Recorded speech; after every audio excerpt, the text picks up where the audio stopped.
evening and welcome. And now, Tucker Carlson. Welcome to Tucker Carlson. Happy Monday. We've had a few days to reflect on it and have concluded that no honest person could believe that the raid on Donald Trump's home last week was a legitimate act of law enforcement. It was not. Even the Biden administration didn't really bother to pretend otherwise. The official explanations that we have heard for the raid make no sense at all. It doesn't matter how forcefully they are repeated by the media, they're nonsensical. In case you've forgotten what they are, here's the very first explanation they gave us. Why did this guy have these ultra-classified documents in the basement of Mar-a-Lago, unsecured, where they could be presumably broken in on or stolen or photographed and given to hostile foreign powers or conceivably even terrorists? Are you listening to this? So it's not just classified documents in the basement of Mar-a-Lago, but according to Michael Beschloss, the pet historian of the half-wits who run our country, these are ultra-classified documents, the most classified kind. But they are. What? Why is he mad? But they are. They have the top secret classification status. What the fuck? Why is he mad? It's true. They literally are. Tucker Carlson was on vacation, so he didn't have to fucking do any commentary when they didn't know. But now he's back from vacation, and we do know. So why is he? Oh my God. Okay. All right. Let's continue. Just sitting there helpless in boxes like maidens in bikinis, waiting to be photographed by terrorists. You just imagine Al-Qaeda taking selfies with these documents, one after the other, relentlessly, repulsive and terrifying. Is it true? At this point, no one has provided proof that it is true, not that august historians like Michael Beschloss wait around for actual evidence before pronouncing final judgment on cable news shows. They just go ahead. But for the sake of argument on our show, we're going to say that it is in fact true, and that Donald Trump did in fact have boxes of classified documents sitting in his cellar. Let's say that's true. What would it mean? Well, what it means depends in part on what the documents were. Did those documents contain meaningful information? Should they have been classified in the first place? Is there a good reason the rest of us should not have been allowed to see those documents? Now, you never hear those. Wait, what? That's exactly. Wait, what? He's already saying. Yes. Like, all of these questions he's asking have answers, and almost all of them are, like, the same answer. It's just, yeah, no, these are top secret classification documents. I mean, I'm fine with, like, revealing this information. I am. I think it's great. You know, declassify them. I mean, unless it's like literally documents, but they're not going to fucking, they're not going to be like, hey, this top secret classified document features these set of details. That would kind of destroy the point, right? Of the classification, I mean. Like, you can't really do that. And I think Tucker Carlson knows that. And that's precisely why he's saying, like, come on, do it, pussy. Do it.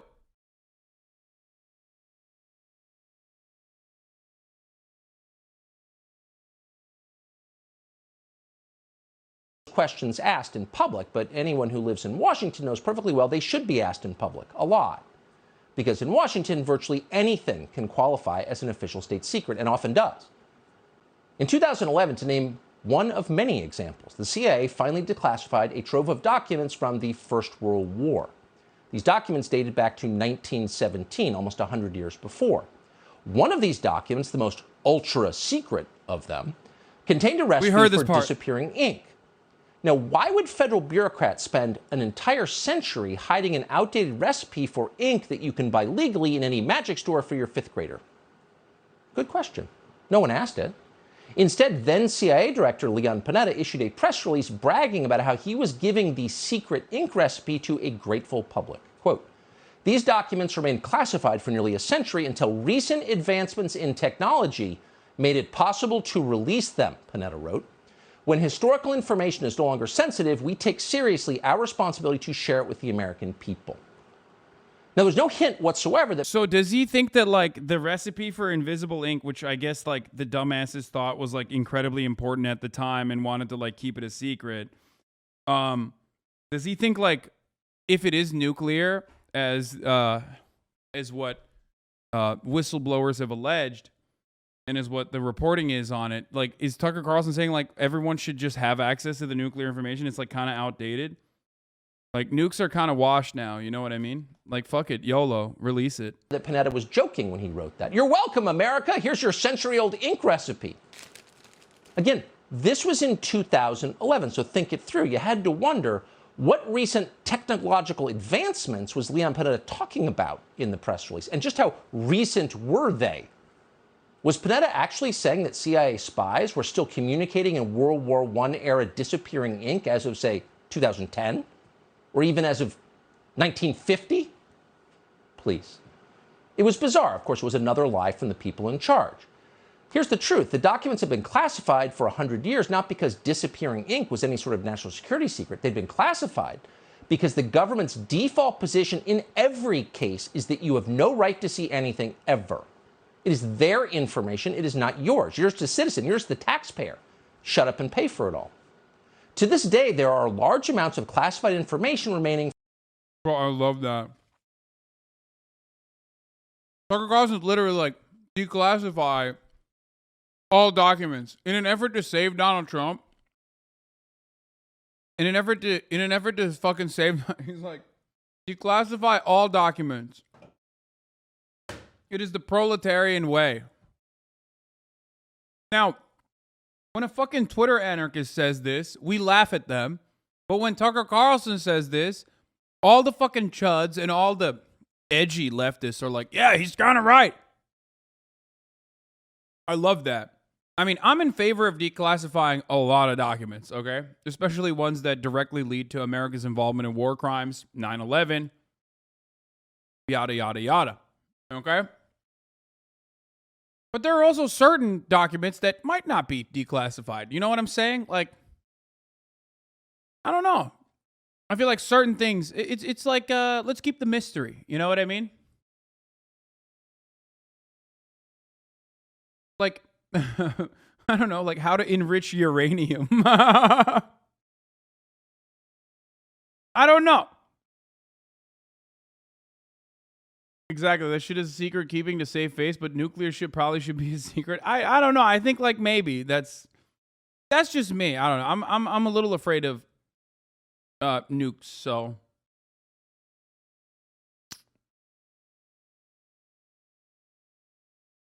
from World War II.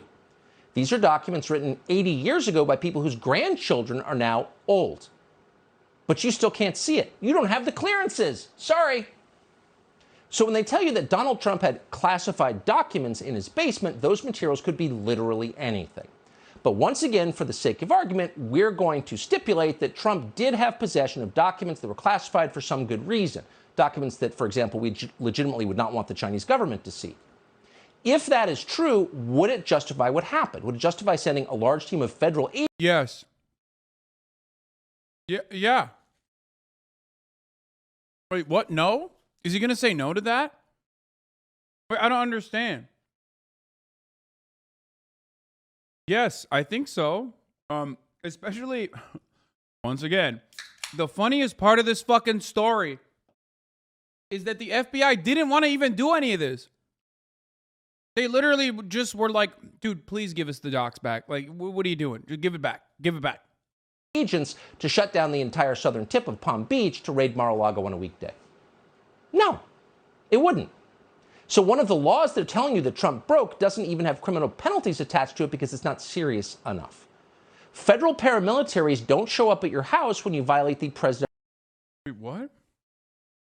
Okay, one of them isn't. Wait, what? But some of them are. Wait, but he's not going to talk about that? What?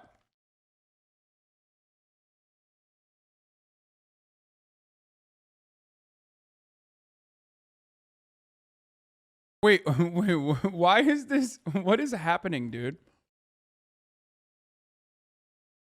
I mean, I guess, like, this is good propaganda if your audience is really fucking dumb. I don't know. Like, I jaywalked after robbing that bank and killing someone, so why am I being imprisoned? The punishment for jaywalking is not imprisonment. Exactly. That's exactly what he's saying. Presidential Records Act. And in fact, as we later learned, the actual warrant for the raid, which was signed by an openly partisan judge who, because you couldn't make any of this up if you tried, once represented Jeffrey Epstein's side in the famous underage sex case, that judge allowed the FBI to seize have the Dersh on every night. Why are you shitting on a Trump-appointed judge who quite literally, of course, defended Jeffrey Epstein's secretary or some shit? Of course. These are reactionary fucking judges that get elevated into those positions because that's what they do. That's what right-wingers do, okay? You also have Jeffrey Epstein's friend on regularly, Alan Dershowitz. You also fail to mention that Donald Trump was friends with Jeffrey Epstein. And Mar-a-Lago, the place that the feds raided, was a hunting ground for Jeffrey Epstein's victims. Okay? Jeffrey Epstein recruited the young girls that he sex trafficked, some of them out of Mar-a-Lago, most famously Virginia Giuffre. And not only that, but also Trump's labor secretary was the prosecutor on the Epstein case that gave him the insane sweetheart plea bargain. Like the unimaginable insane sweetheart plea bargain deal. Alex Acosta.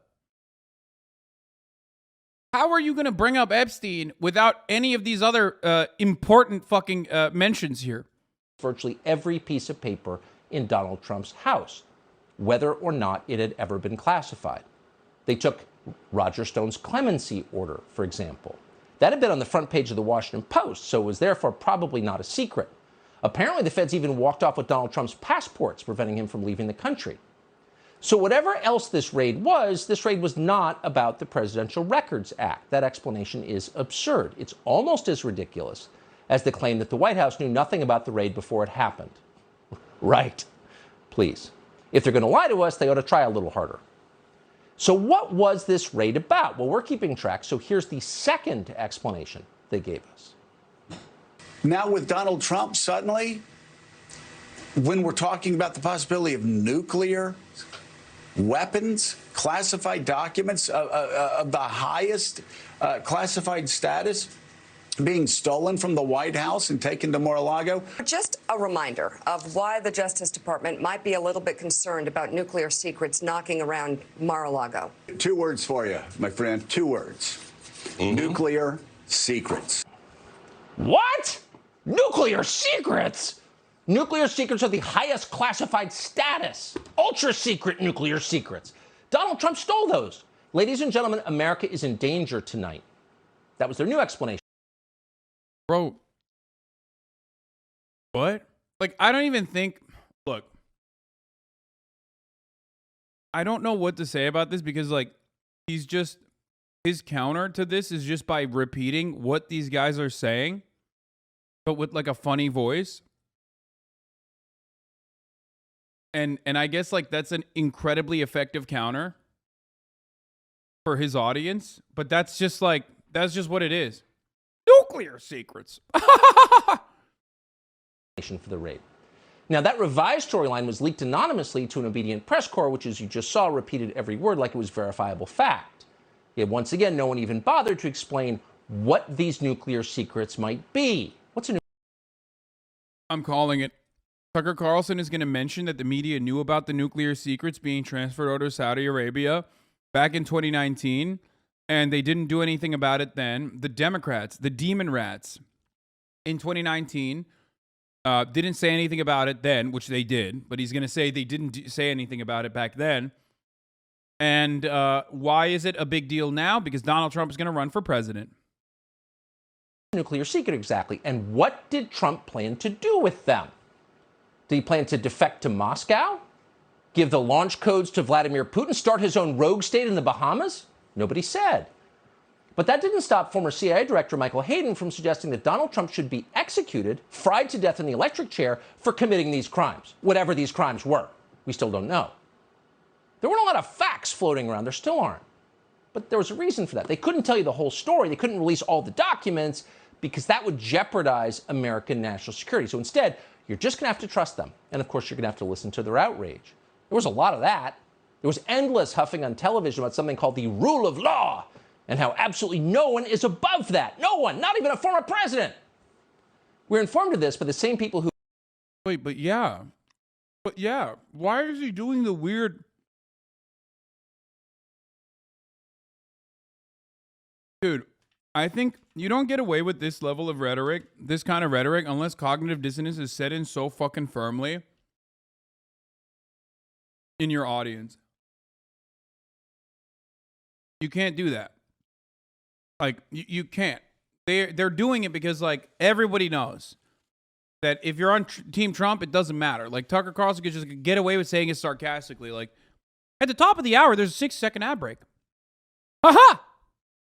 That's what this socialist is trying to serve you.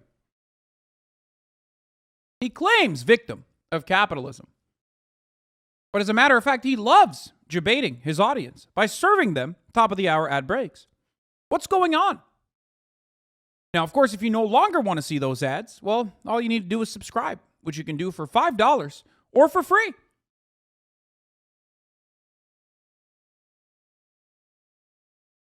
Or, if you're lucky, if you're a good boy, then you can get gifted a sub. Aaron101, thank you for the 5 gifted subs. And a bot, 5,000. Thank you for the 5 gifted subs. Allowing 10 people to no longer see the ads. The tyranny. The horror. That's how he laughs as he serves you the 1-minute ad break. Icy Rhino, thank you for the 5 gifted subs. Who paid rioters to burn down our cities, the ones who eliminated bail, the ones who encouraged tens of millions of foreign Permit suicide. Thank you for the 5 gifted subs. nationals to ignore our federal immigration statutes and move to our country permanently at public expense as a reward for breaking our laws. But keep in mind, no one is above the law. That was definitely the word from Joe Scarborough, a man who was accused of committing murder while serving as a member of Congress, yet somehow moved seamlessly to the MSNBC. Wait, which party was Joe Scarborough a part of? Wait. Joe Scarborough, Morning Joe. Oh, that's right. He was in Florida, and he was a Republican. Interesting. Also, the fucking murder investigation was concluded, and I can't believe I'm saying this, but like it absolved him, so. Lineup without being charged or even investigated. No one is above the law! Remember that. So there was an awful lot of posturing in the days after the raid, but none of it was very effective because, again, it didn't make sense. Even propaganda has to add up. 2 + 2 = 9 doesn't convince anybody. Nuclear secrets? If the Biden administration really believed that, if they really thought Donald Trump possessed documents that posed an imminent danger to American national security, then you have to wonder, why'd they wait a year and a half to do anything about it? Why did they wait till 90 days before a midterm election?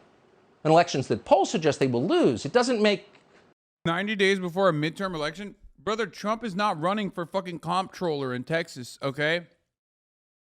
The fuck do you mean? Trump is not even running for president yet. Oh, wait, actually, it does make sense. In fact, the question answers itself. Despite superficial appearances, the raid on Mar-a-Lago was not an act of law enforcement. It was the opposite of that. It was an attack on the rule of law.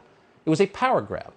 As Matt Booz put it recently in American Greatness, the raid on Trump's home, quote, was exactly what it looks like, a show of force against the opposition leader by the head of state and his personal bodyguards. If this happened in any other country, it would immediately be denounced as the act of a dictator, end quote. That's true, but it's hard to hear those words anyway. As an American, you don't want to believe. Yeah, you should be allowed to keep whatever top secret material that you want to keep. And every other democratic country would agree with that. If you want to fucking sell it, once you're president, it's over. You're God King. Okay? And any other developed nation would agree with this. If you can do whatever the fuck you want. Yeah, he called dibs. Exactly. The head of the FBI, by the way, the security detail that he's talking about was quite literally appointed by Donald Trump, but you know. Believe it. And yet here are the essential facts.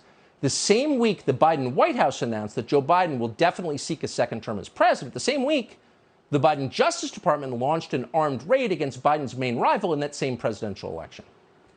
That's what happened. Pause for a minute. If the New York... Yeah,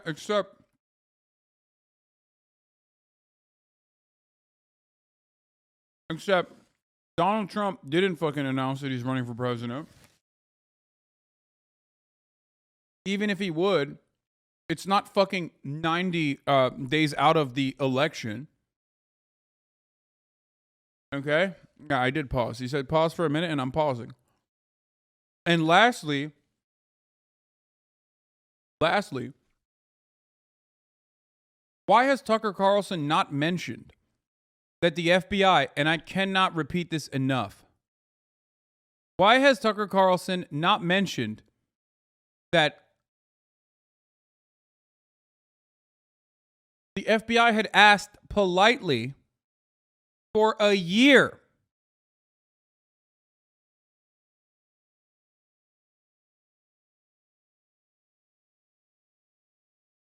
like, I don't understand.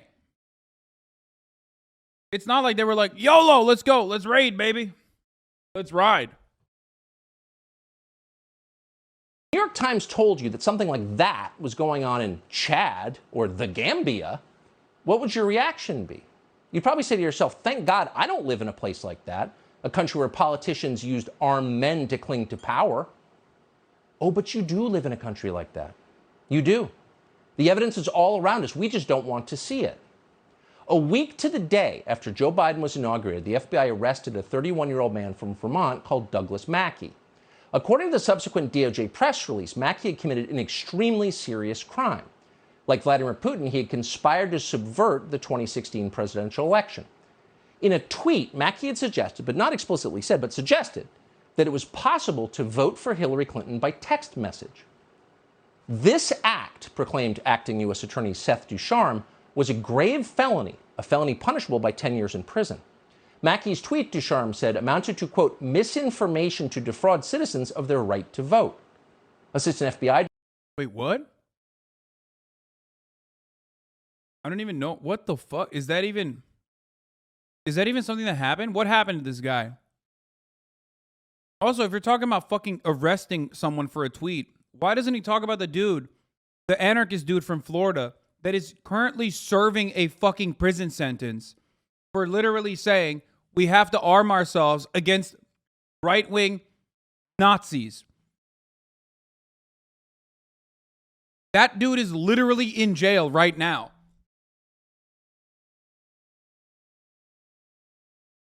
Social media influencer charged with election interference campaign stemming from voter disinformation campaign. Defendant unlawfully used social media to deprive individuals their right to vote. Okay. He charged with criminal complaint. What happened? How long was his prison sentence?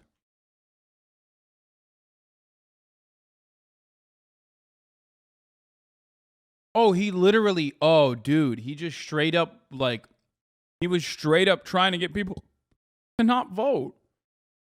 This is illegal. He took a photo. He allegedly tweeted an image that featured an African-American woman standing in front of an African-Americans for Candidate sign. The image included the following text: avoid the line, vote from home, text candidate's name, vote for the candidate, and be a part of history. The fine print at the bottom of the image stated, must be 18 or older to vote. One vote per person, must be a legal citizen of the United States, voting by text not available in Guam, Puerto Rico, Alaska, or Hawaii. Paid for candidate for president 2016.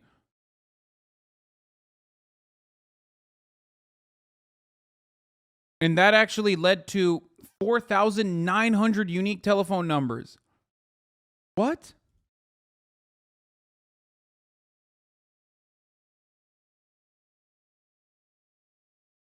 Yeah, I mean, that's...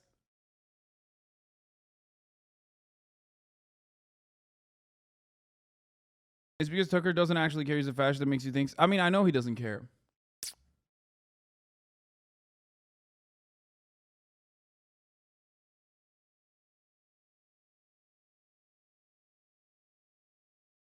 He got 5,000 people to fucking not go out and vote. That's crazy. I know we hate Rachel Maddow, but at least they show sources and facts related to what they're talking about. He's just rambling with no proof. Yeah, but he's also way more content than Rachel Maddow. Director William Sweeney confirmed. Yeah, here, Daniel Baker, Florida anarchist will spend years in prison for online posts prompted by January 6th. He called for armed defense against possible far-right attacks after January 6th, and the FBI fucking locked him up.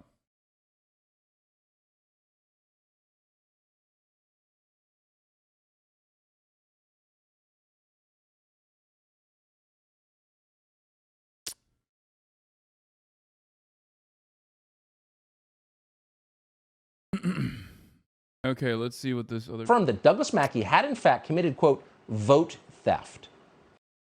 Pasta HD says, what about Hillary Clinton's email server full of classified documents that Huma Abedin had access to? Brother, I agree with you. What about it? Why didn't Donald Trump fucking lock Hillary Clinton like he promised? I'm more disappointed than you are, apparently, because I actually want to fucking hold Donald Trump accountable. That motherfucker said he was going to lock Hillary Clinton, and he didn't arrest her. Are you fucking joking? Because that's wrong? Wait, what? What do you mean? You're saying it's wrong to arrest Hillary Clinton? Sets a bad precedent? No, it's a good precedent. Fuck you, you fucking cuck. You want Hillary Clinton to fucking breathe the free man's air? Get the fuck out of here. Sets a bad precedent. We don't jail political opponents. Yeah, fuck you, pussy. You're a fucking pussy and a dumbass, okay? I'm on board. Lock him up, bitch. Lock them up. You voted for a guy who fucking literally said lock him up. And then he didn't. You're the cuck. I'm not the one who's fucking upset. You're the cuck ideologue. Bitch, you're the one who straight up voted for a guy and is going out the bat for a guy who said he was going to lock Hillary Clinton up. That's a failed campaign promise, okay?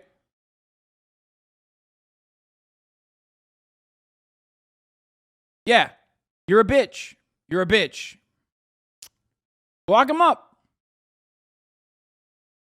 So, as befitting a criminal of his magnitude, Mackey was handcuffed. And I think I broke this dude's brain, by the way. So he just, you're the cuck ideologue. Federal judge in Florida called Bruce Reinhart. As it turns out, the same magistrate who authorized last week's raid on Mar-a-Lago. Weird. Then Mackey was hauled off to jail. Now, Mackey's arrest seemed like a significant story, but at the time, media coverage was relatively scant and almost uniformly credulous. The reporters who covered it simply clipped quotes from the DOJ press release and moved on to something else. Why? Well, the New York Times set the tone early by describing Mackey as, quote, a far-right Twitter troll.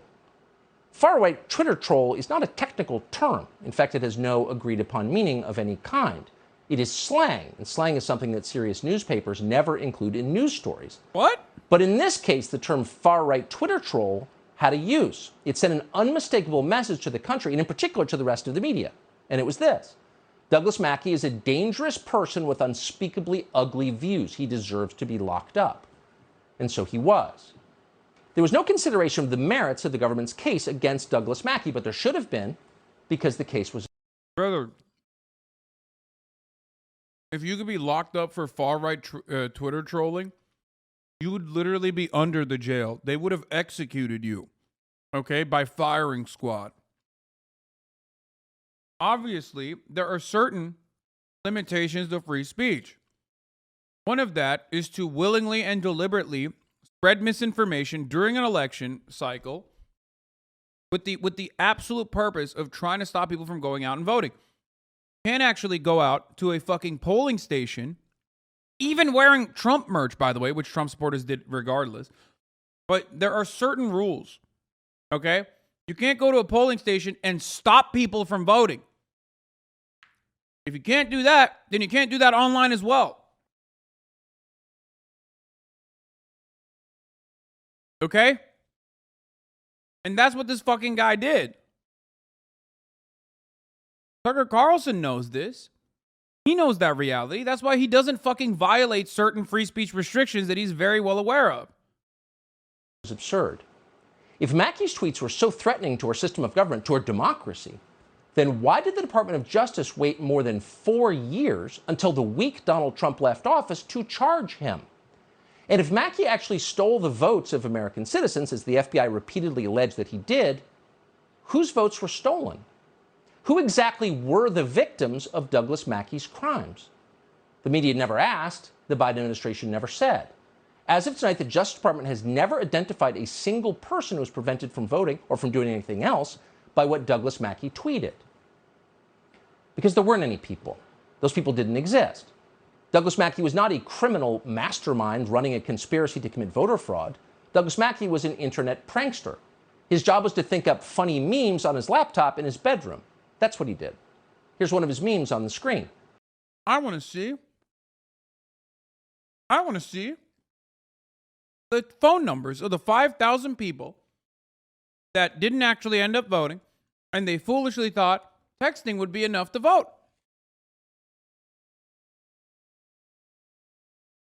They are ready to go to war for her or you. Hashtag draft our daughters, Mackey wrote, and what was very Like, that's not even that bad of a fucking meme. God. They're using his best work. obviously a fake tweet from the Hillary Clinton campaign. They're ready to go to war for her. Are you? Pretty funny. Mackey was mocking Hillary Clinton. No one could miss that. He wasn't subverting elections. He was making fun of the candidate. And in fact, no one did miss that. Wait. Hey, pussy. Why don't you show the actual meme that he fucking put out there then? Because that's not why they arrested him.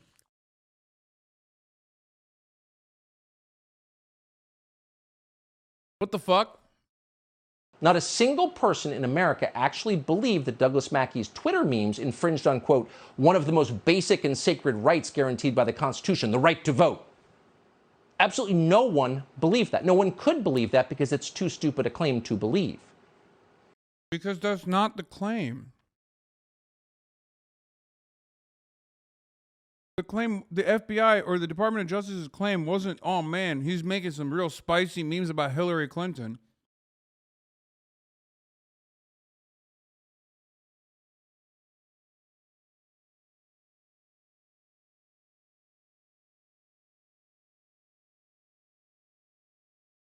And yet Nicholas McQuaid, who went to Columbia Law School and is now Joe Biden's assistant attorney general, made that claim anyway, verbatim, and did so with a straight face. Quote, Douglas Mackey, threat to democracy.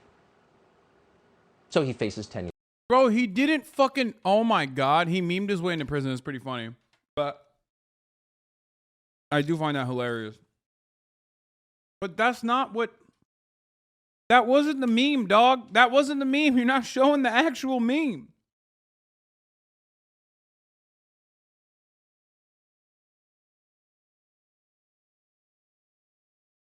I mean, this is the same exact thing that he did earlier to talk about like the out of the laundry list of crimes that Donald Trump had committed with respect to classified documents. He chose to mention the only one that doesn't have like a serious harsh criminal punishment. And in this one, he's doing the exact same thing. It's the exact same thing that he's doing. He's like, well, look at this meme. That's funny.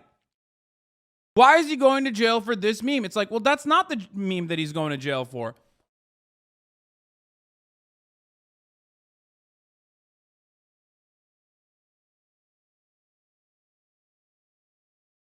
As a Tucker Carlson fan, you should at the very least demand a little bit more information, right? Even if you're a fan of Tucker Carlson, you should be like, wait a minute, what? That's the meme he went to jail for? What crimes did he violate? Well, of course, Tucker Carlson's not going to tell you that. But yeah, we already mentioned that there were... The complaint alleges that in 2016, Mackey established an audience on Twitter with approximately 58,000 followers. In February 2016, analysis by the MIT Media Lab ranked Mackey as the 107th most important influential in the then coming election. Okay. As alleged in the complaint, between September and November, in the lead up to the November 8th, 2016 U.S. presidential election, Mackey conspired with others to use social media platforms, including Twitter, to disseminate fraudulent messages designed to encourage supporters of one of these presidential candidates, the candidate, to vote via text message or social media, a legally invalid method of voting. Okay?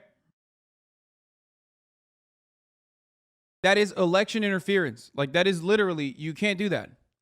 You can't do electioneering, and you can't do election interference in this regard.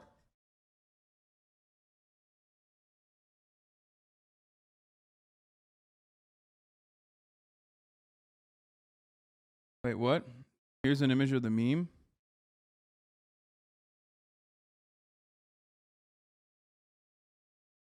Yeah, this was the meme that he posted. African Americans for President Hillary, avoid the line, vote from home. Text Hillary to 59925. Okay?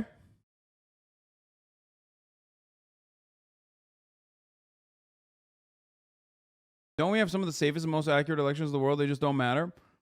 So he posted this, and it was successful.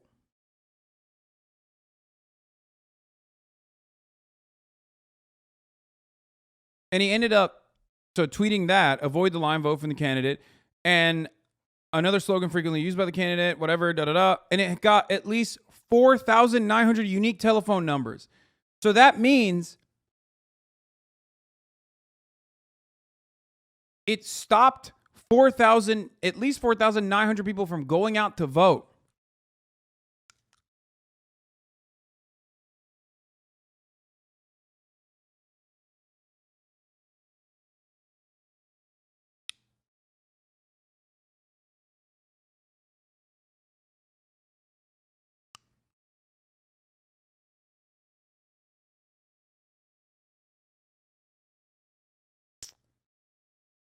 You understand?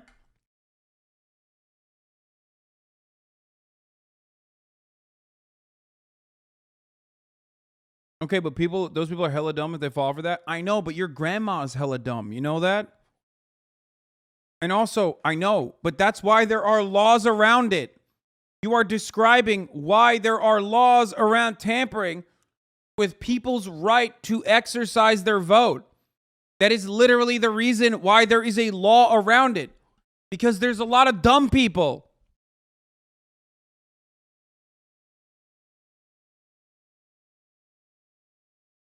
You understand? That's why the motherfucker went to jail.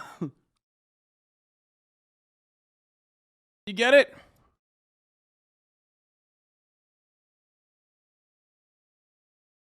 Years in prison. The DOJ press release said that. 3 paragraphs later, the same press release inadvertently acknowledged what was actually going on. In the run-up to the 2016 election, the DOJ explained, Douglas Mackey had gained more influence on Twitter than either NBC News or, gasp, Stephen Colbert himself. Now, the criminal complaint against Douglas Mackey actually spells that out. You can read it for yourself. It's still online. The reason why they mention that is not because Tucker Carlson is so good at fucking propagandizing. He's going to say, like, it's because they were jealous of him. Okay? Yeah, dude. The DOJ is working alongside liberal libtard media to arrest people that are posting too hard. Okay? No, you fucking idiot. That's not how this works. By the way, personally, if you want to hear my actual opinion on this, I don't think that dude should have gone to jail for that fucking meme. Straight up. I don't think so. He was able to subvert 4,900 people from potentially voting. Sure, fine. It should have been taken down by Twitter. What the fuck? Okay, but I don't think he should have gone to jail for that. That's crazy. Okay? But this idea that, like, it's just for fucking jokes that the DOJ prosecuted him because they were jealous. You're too nice to hogs? Well, I mean, I have, like, principles, you know what I mean? That's, like, fucking nuts. The Biden administration argued that on Twitter, people liked Douglas Mackey more than they liked NBC News. Why not? Because it's on Twitter?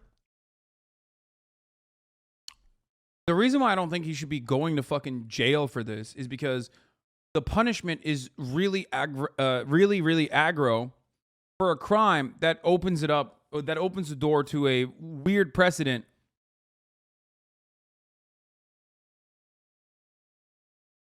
of, like, any kind of fucking post could technically fall within that precedent. You have empathy over someone who has no empathy towards you? Yeah, of course, man. I want Nazis to fucking have healthcare too. When I say free education and free healthcare, I mean,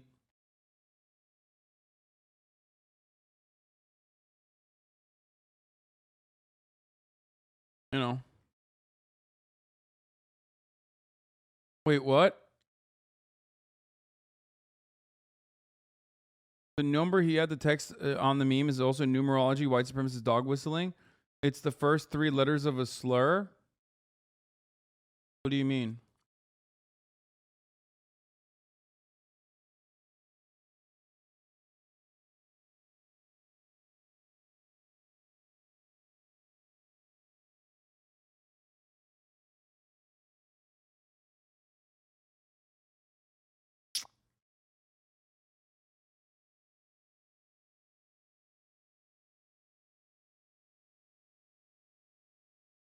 What?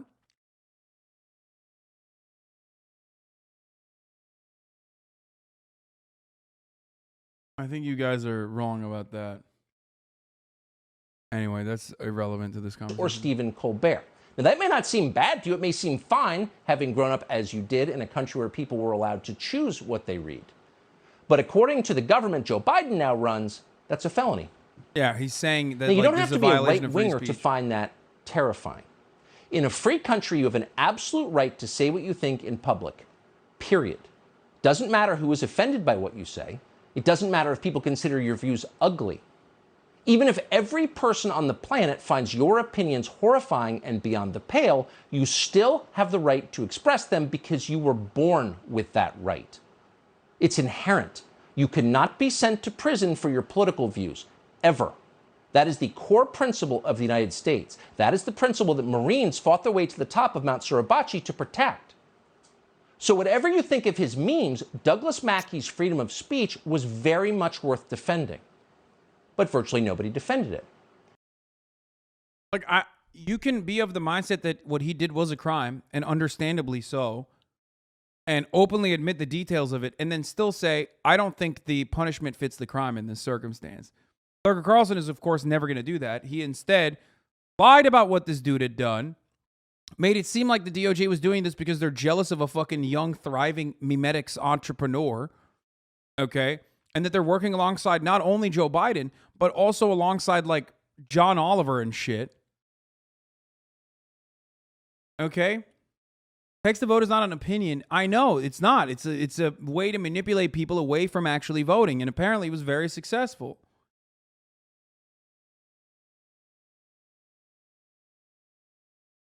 But, of course, you might be asking, why the fuck are we talking about this? Because that's how Tucker Carlson does his commentary.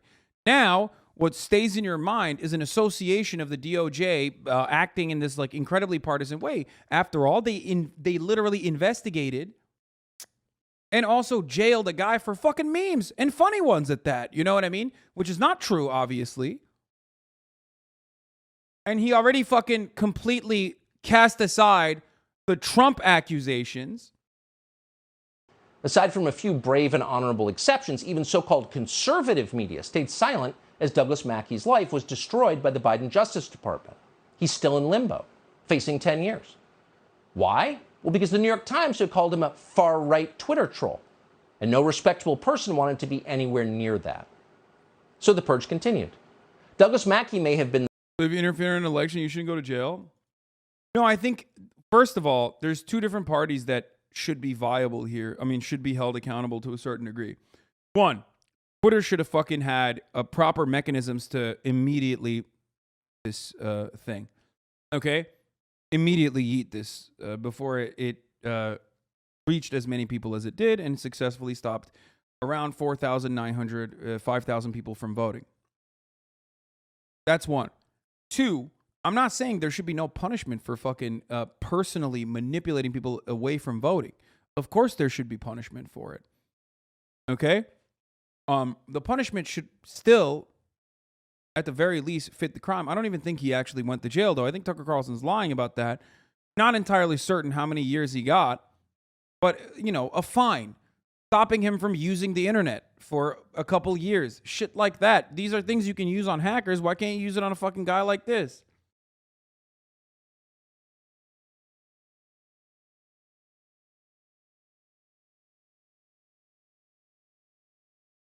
the first victim of the new authoritarianism, but he was hardly the last one. Over the last 18 months, virtually every significant figure in the orbit around Donald Trump has been swept up by Merrick Garland's Department of Justice. Their homes raided, their personal communications seized and leaked to the media. Some have been arrested and thrown in jail. Donald Trump's lawyers are the primary targets. Today, the DOJ subpoenaed Eric Hirschman. He represented Trump during the first impeachment.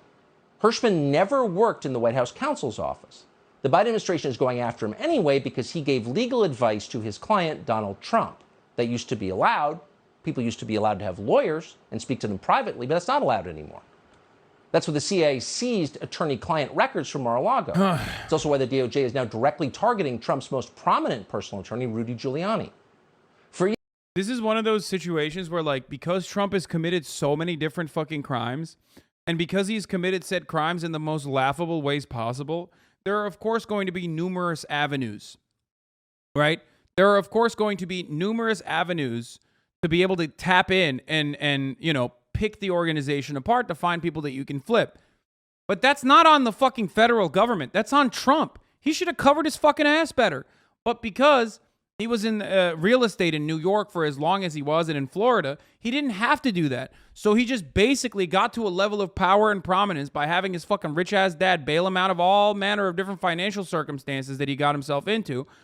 And he was able to get away by, like, strong-arming people, by telling contractors he's going to pay them, like, hundreds of thousands of dollars and then just, like, never paying them. You know what I mean? Like, all this shit he got away with. So he thought he could continue doing it within the White House.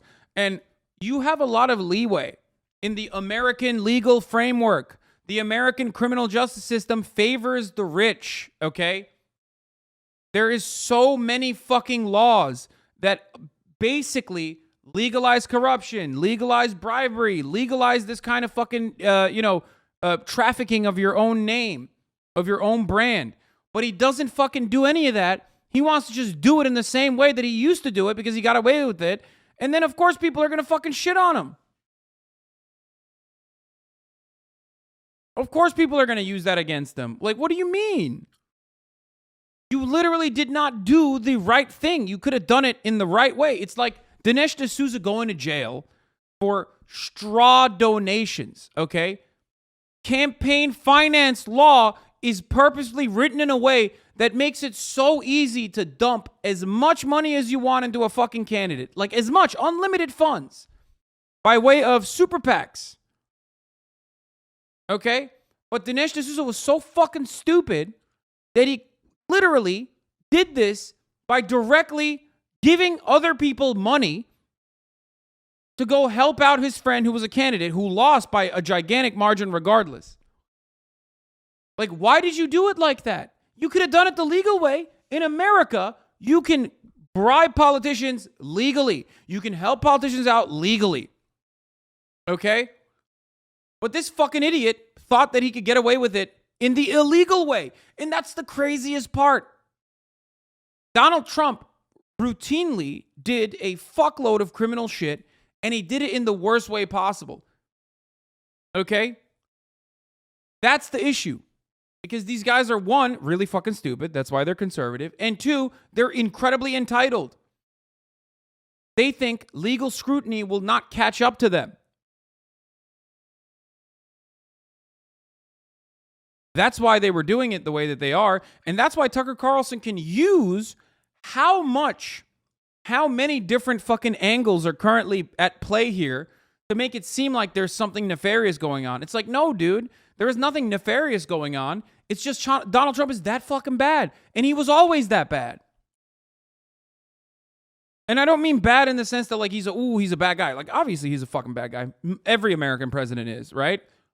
Like, he was immoral, certainly. And he was more immoral than the even average American president in many ways. But when I say he's bad, I mean, like, he was negligent. Like, he was inept. He was bad at being corrupt. You know what I mean? He was dumb. He was stupid. And that's the reason why he's getting his ass clapped currently. For years, the feds have been going after Giuliani's associates, including a man called George Dixon. Dixon was working on a documentary about Hunter Biden. Last year, the FBI raided his home in California. The feds also broke into Giuliani's own apartment, as well as his office in New York. Then the FBI targeted a Giuliani associate called Igor Fruman. because he dug up evidence of misconduct by Joe Biden in Ukraine. They sent Fruman to prison. Then the FBI seized the phone of prominent conservative attorney Victoria Tenzing. She'd worked with Giuliani in 2020 to investigate election fraud. They raided her home. You are so bad at this. We have to give you some slaps, bro. Oh, you're talking about Donald Trump. Yeah. Today, the DOJ announced that... Again, it's like the same concept, bro. You hired Rudy Giuliani, who was just bad at his fucking job as well. And we know that Donald Trump tried to fucking change the outcome of the Georgia election results. Like, what the fuck do you mean? He literally said on the phone, we heard it. You heard it. I heard it. Everybody fucking heard Donald Trump say, we need to find 11,000 votes.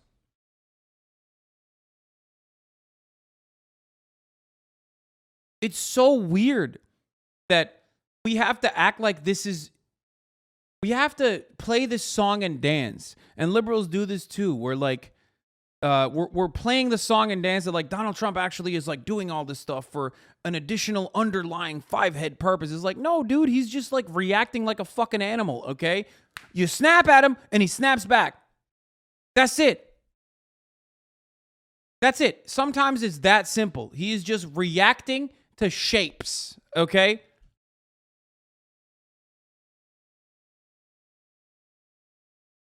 Like that's it. It's not like an underlying nefarious widespread conspiracy that like he's Vladimir Putin's puppet or anything like that. He's just a fucking dumb guy who knows how to read the room and a dumb con man who conned his way into the fucking White House. And America is full of dumb guys like that. And that's precisely why, Donald Trump is so loved by a gigantic swath of the population. Not every American president. We have potato farmer Jimmy Carter. Man, Jimmy Carter did a lot of fucked up shit too. Get out of here. You're a leftist. Like, come the fuck on. I forgot to talk about this on the Macro Dosing podcast, but Noam Chomsky talks directly about the crimes of prior presidents, and Carter's involvement in Camp David came along with an increase in Israel's security funding, which made our entire foreign expenditure, our entire foreign military expenditure, the majority of our entire military expenditure, like foreign aid, became Israeli defense, and in an effort to get them to agree to get them to agree to the Camp David Accords. Jimmy Carter is the reason why the Democratic Party abandoned the working class. Like, yeah, Jimmy Carter is not great either. Come on.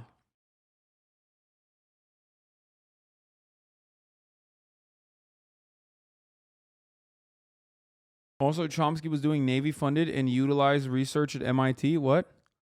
Why is there so much fucking anti-Chomsky shit out there? Yeah, dude, he's 98 years old. You're not going to like some of his fucking takes. Okay?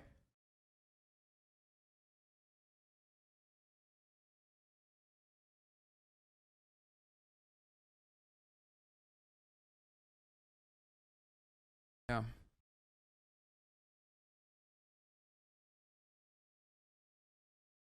This guy, look at this. Jimmy Carter. Damn, I had a flight insurance though Apollo was in rural Alaska. Libya also had a nuclear program until they rolled it back in the early 2000s. Whoops. Jimmy Carter's involvement in the East Timor genocide. It's cool that famous genocide and war atrocity denier Noam Chomsky pointed that out about Carter. Yeah, famously. Chomsky is a genocide denier. I know exactly where you get your information from. You guys are the most predictable and fucking annoying parts of the internet left, okay? The online left acts like they fucking read books, but all they end up doing is just watch the same fucking 45-minute YouTube video by some like ex-Nazi shithead, okay? And then go, I'm going to repeat exactly what I read. I'm going to repeat exactly what I watched in the same fucking YouTube video that everyone else watched. That's like, it's 45 minutes long. It's the same as fucking reading a book, right? By literally a fucking reactionary, still reactionary, ex-Nazi, who now is just reactionary, but he's a neoliberal or whatever the fuck, okay?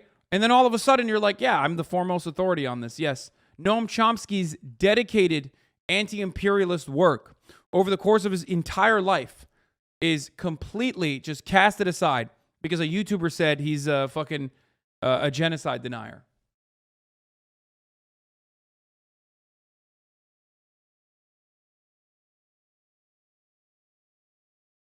Online anarchists turned on Chomsky because of base Ukraine takes. No, I mean, he's also old. He has some like fucking weird shit that he said about Ukraine as well, for the record.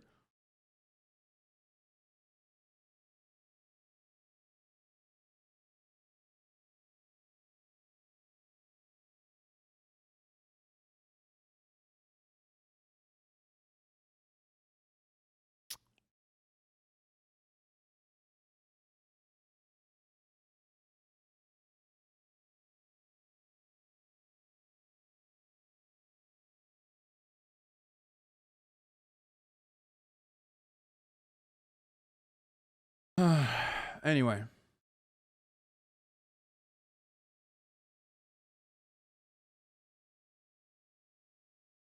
Not a good argument against it, though. I'd love to hear your actual rebuttal one of these days because I'm not convinced by the video and it rubs me the wrong way.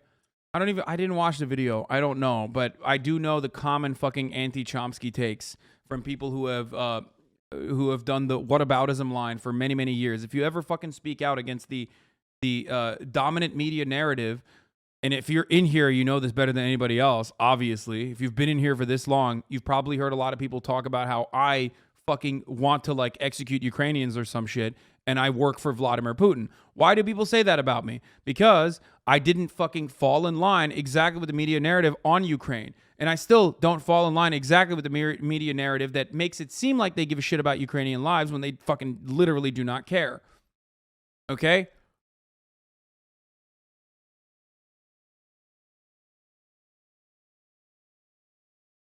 The argument is that NATO in Yugoslavia was a good thing and they didn't make shit worse. I don't believe it. Yeah, that's okay. Well, there you go. One of the common arguments is that, yes, NATO's work in Yugoslavia was totally justifiable. It was okay to bomb a television studio in Serbia because all Serbs are dogs or whatever the fuck they say, okay?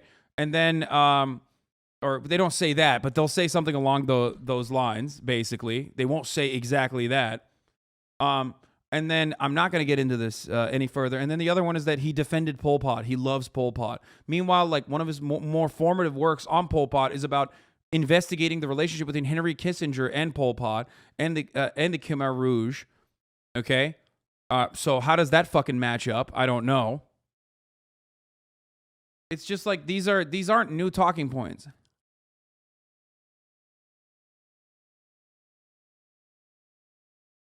Did not defend Pol Pot. Shut the fuck up. He did not defend Pol Pot. He very quickly took back an immediate skepticism that he had. But it's the same as like fucking people being like, remember when you said that Russia would not invade Ukraine? It's that same exact fucking energy, okay?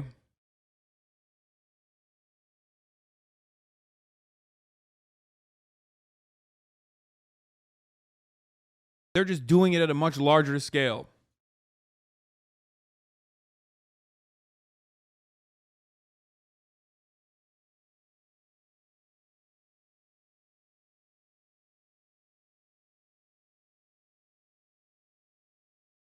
Even if people talk all political issues, it changes nothing. Yeah, whatever.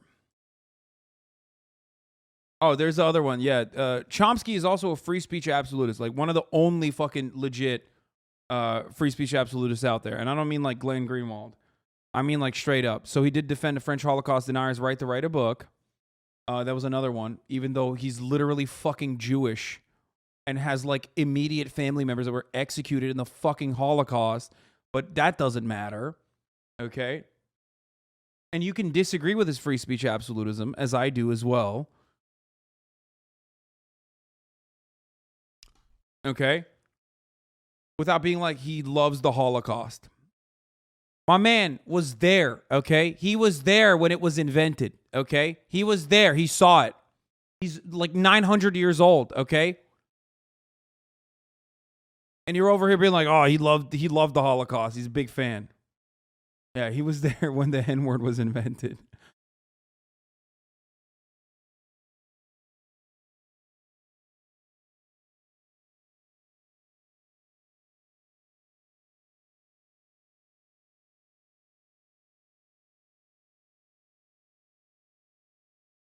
His take on Cambodia was literally, let's just wait and see what non-State Department sources are saying when available, which is very reasonable. I know. And then he even apologized for it, which was a big L for him.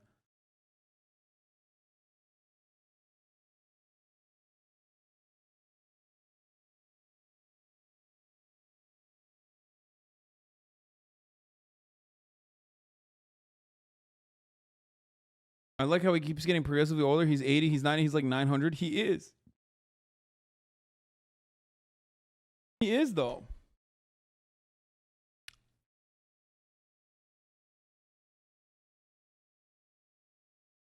Why isn't it an L to apologize when you're wrong?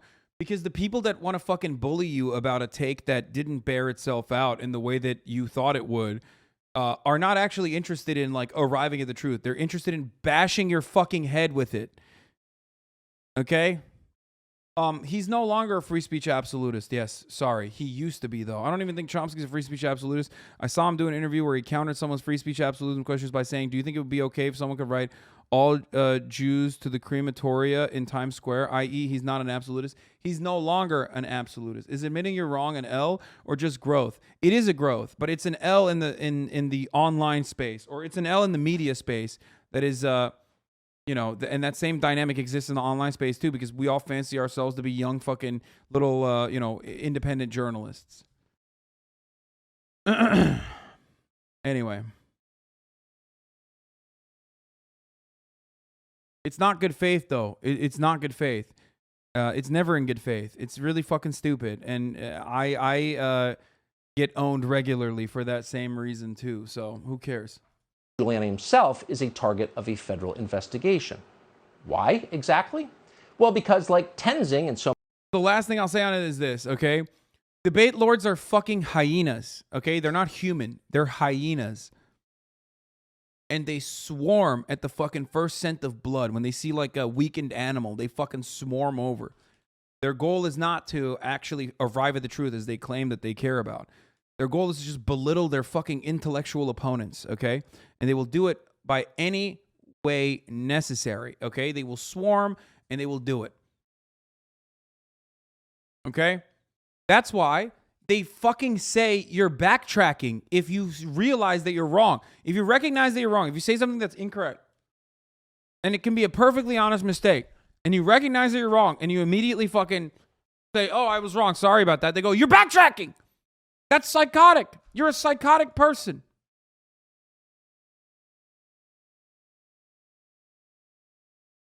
So many others who were now under investigation or under arrest, Giuliani questioned the 2020 election outcome, in this case, in the state of Georgia. Really, questioning the election outcome in the state of Georgia. Isn't that something Stacey Abrams has made a career of doing? Yes. But Republicans no longer have that right. Not long... Yeah, questioning. Brother, Stacey Abrams didn't fucking call up the Secretary of State because she was running against the Secretary of State, who had actually been investigated for tampering with fucking voter ballots, okay? So he actually did do that. So that's number one. Number two, Stacey Abrams did not have a direct line of communication with the Secretary of State because the Secretary of State was in the fucking election, okay, that he was, you know, gamifying so he could win. And not only that, but also Rudy Giuliani's involvement in this process is definitely not legal. Long ago, more than a dozen federal agents swooped in for a pre-dawn raid on former Trump official Jeff Clark. They left him on the street in his underwear for maximum humiliation. Then they seized John Eastman's phone. Eastman was also a Trump attorney. Okay, these guys are boring. I don't care about like all these little details of like all the fucking the intricacies of like the Trump administration guys. Commanded Twitter to silence Alex Berenson. And Twitter. Oh my God, bro. This sucks. Oh, the culture war is so fucking boring. This guy is washed up. Nobody gives a fuck about him, okay? Go back to writing books about how marijuana will turn you into a fucking violent murderer, okay? God, I fucking hate the New York Times for ever giving this guy an opportunity to write too. Jesus fucking Christ. Twitter soon did that. And we're not speculating about what happened.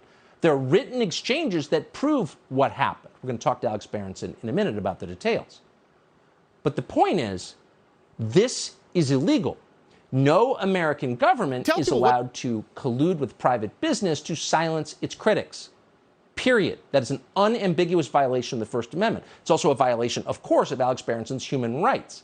And yet somehow this slipped beneath notice. The New York Times didn't write about it. Why would they? The New York Times didn't write about it. Why wouldn't anybody write about Alex Berenson's fucking banning from Twitter? Why would anyone write about it? He is fucking irrelevant. It's no different than being like, why is the New York Times not writing about my uncle who said incredibly genocidal things about black people? Why? Nobody knows. Nobody cares. It seems like free speech is being tampered in this country. No, not Jenk, man. I'm fucking Tucker Carlson in that situation. Shut the fuck up! On some level, you understand, because what happened to Alex Berenson has happened to many, many, many critics of the Biden administration in the past year and a half. They have been censored. They have been silenced at the direction of the White House. Think about what this means. These are acts of... Like, Alex Berenson was straight up just like fucking, again, urging people to stop getting vaccinated. Okay? It was already a direct violation of Twitter's own terms of service. So Twitter's not going to fucking randomly ban people, or can technically do that. It is in their purview. Just because they feel like it, or just because the White House told them to, okay? I don't care that the fucking Joe Biden White House was like, we got to fucking take down Alex Berenson. You know why I don't care?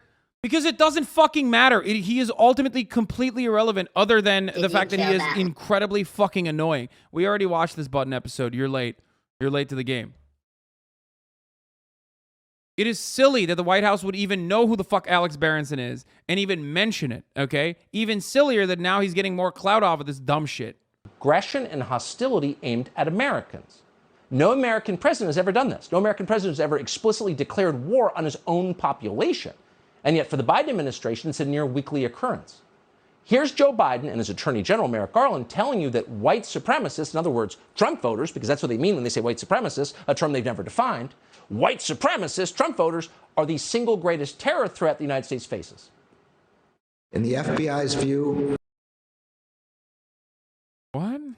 the top domestic violent extremist threat. Did he just say the FBI is declaring war on us, white supremacists? What? Did I misunderstand? And yet for the Biden administration, it's a near ever hostility aimed at Americans. No American president has ever done this. No American president has ever explicitly declared war on his own population. And yet for the Biden administration, it's a near weekly occurrence. Here's Joe Biden and his Attorney General, Merrick Garland, telling you that white supremacists, in other words, Trump voters, because that's what they mean when they say white supremacists, a term they've never defined, white supremacists, Trump voters, are the single greatest terror threat the United States faces. In the FBI. Wait, what? Wait.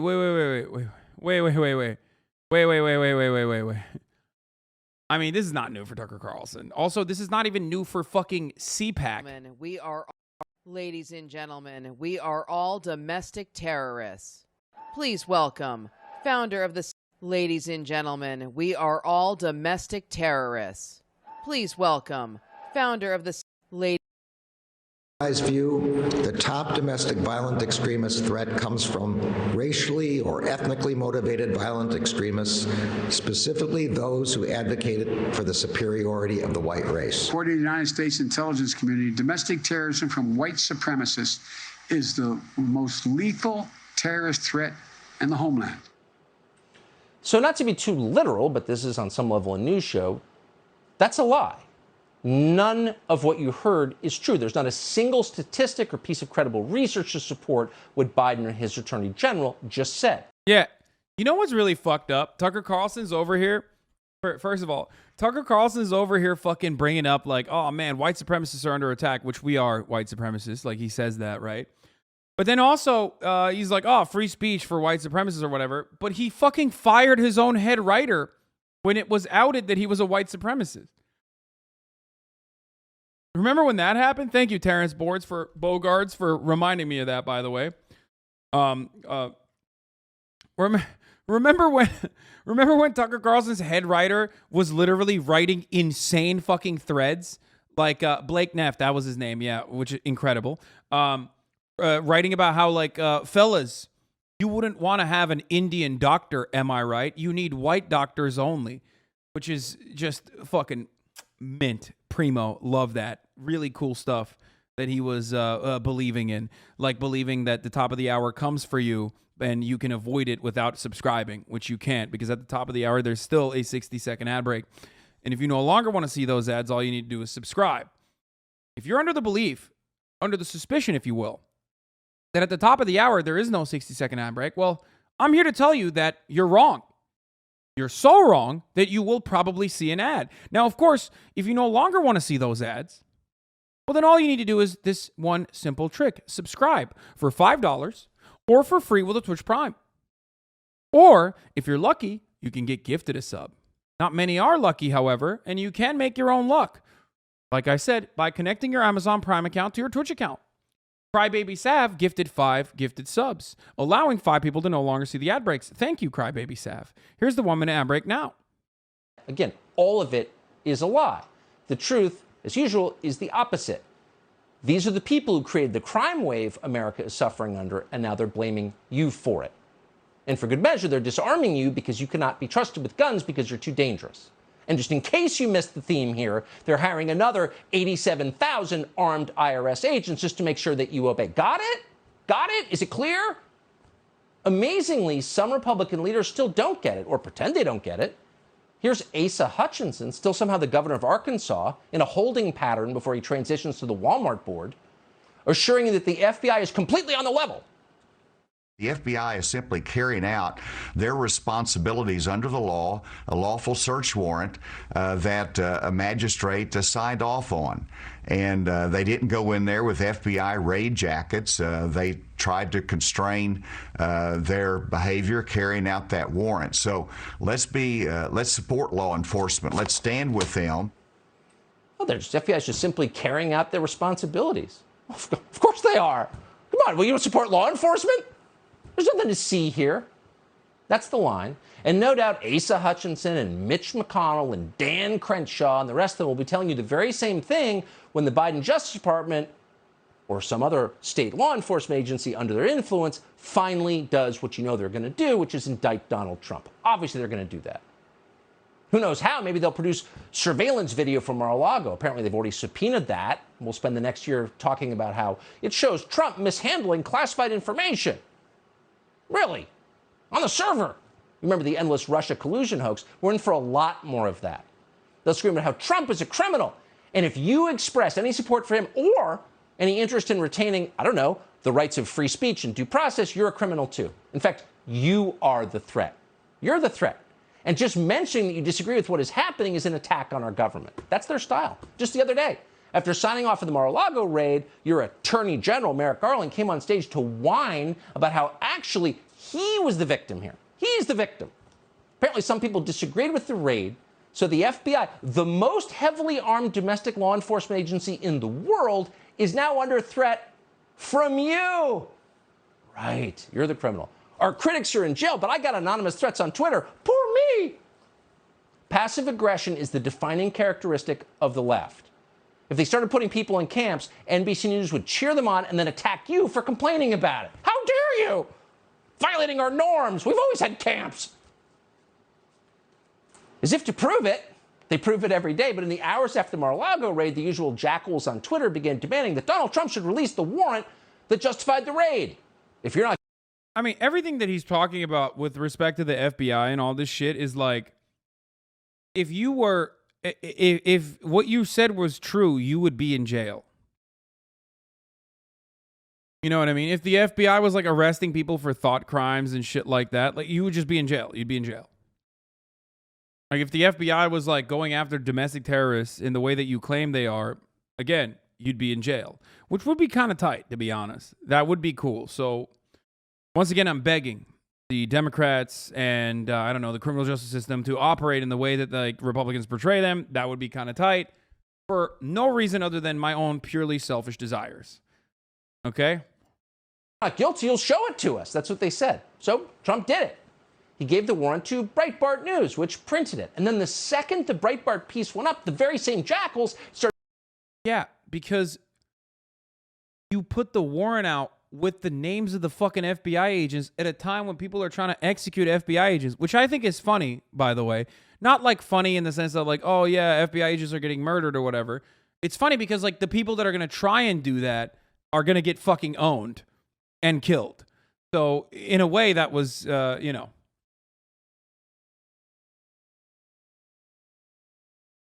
Started screaming about how right-wing extremists are putting the lives of FBI agents in danger, since those agents were named in the warrant, which is a public document. In other words, where are the victims here? Where are the victims? It's always the same.